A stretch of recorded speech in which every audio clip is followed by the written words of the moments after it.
Bonjour à tous, avec Mich, on est heureux de vous retrouver pour cette nouvelle vidéo. C'est la troisième vidéo sur les OLL en deux temps. On avait vu d'abord comment faire la croix jaune, ça on n'avait pas besoin de revenir dessus. Et je vous avais dit qu'ensuite pour faire l'OLL et terminer la face du haut, donc la jaune dans mon cas vu que j'ai commencé par la face blanche, il y avait trois possibilités. Soit vous aviez quatre coins à retourner, donc c'est pour ça que je les ai appelés les OLL à quatre coins, mais c'est moi qui les appelle comme ça. Donc ça, c'était une première vidéo avec ces deux OLL. Ensuite, il y avait une deuxième vidéo avec les OLL à trois coins. Et aujourd'hui, on va s'intéresser aux OLL à deux coins. Donc, les trois derniers OLL que vous avez besoin d'apprendre pour être en méthode intermédiaire avec des OLL de temps.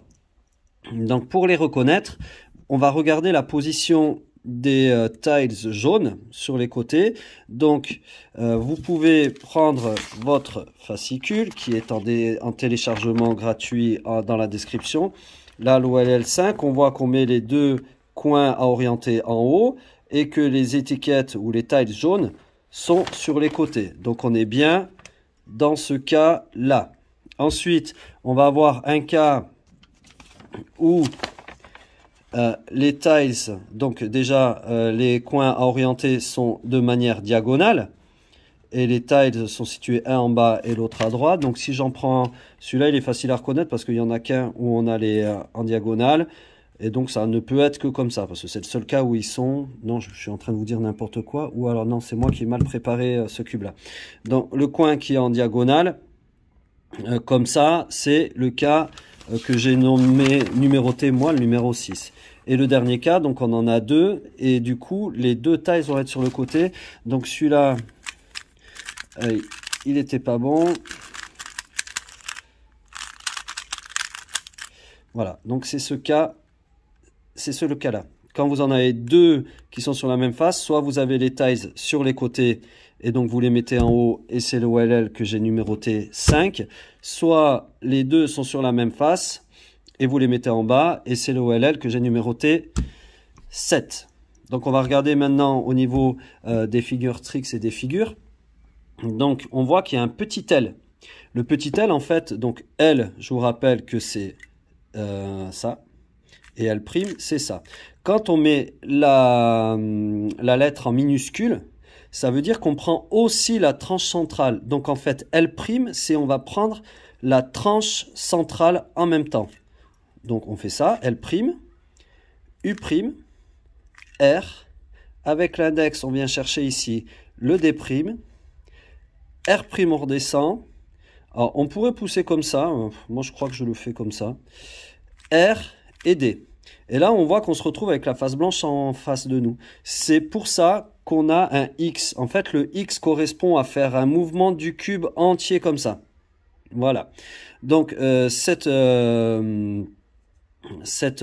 algorithme a une période de 3, donc toujours pareil, si vous voulez vous entraîner avec un cube terminé pour le faire, vous pouvez le faire 3 fois et ça vous ramène à votre état initial, donc le cube terminé. Donc on va le refaire lentement, L', U', R, D', comme ça, R', U, R et D.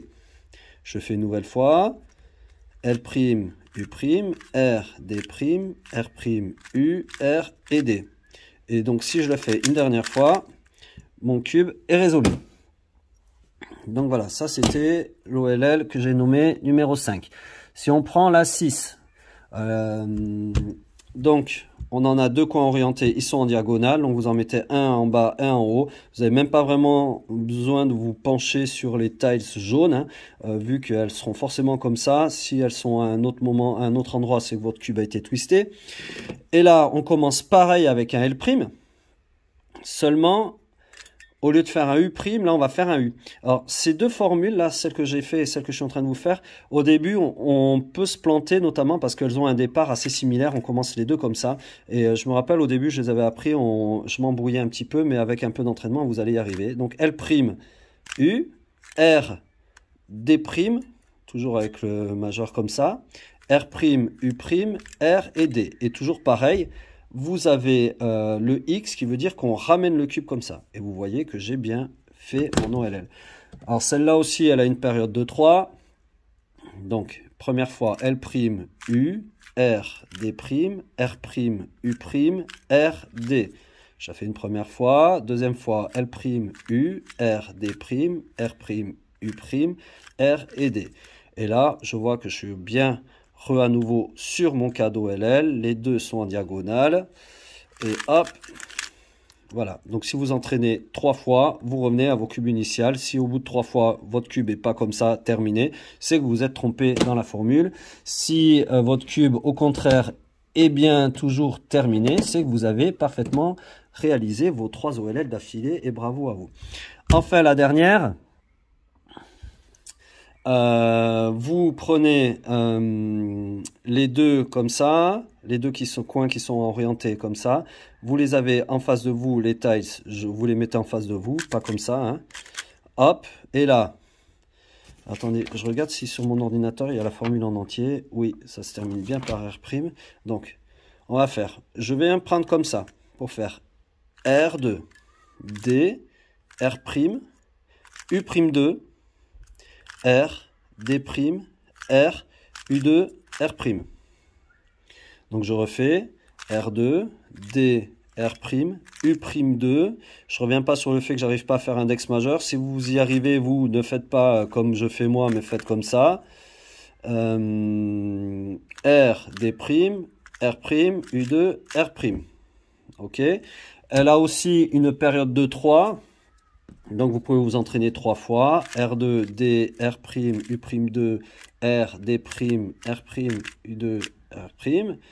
On la refait une fois. R', U'2, R, D', R'. Hop.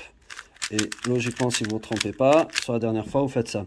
Alors, le U2 là, en faisant la figure, moi je me rends compte que en fait je fais pas un U2, je fais à nouveau un U'2. Donc je fais R2, D, R', U'2, R, D', R'.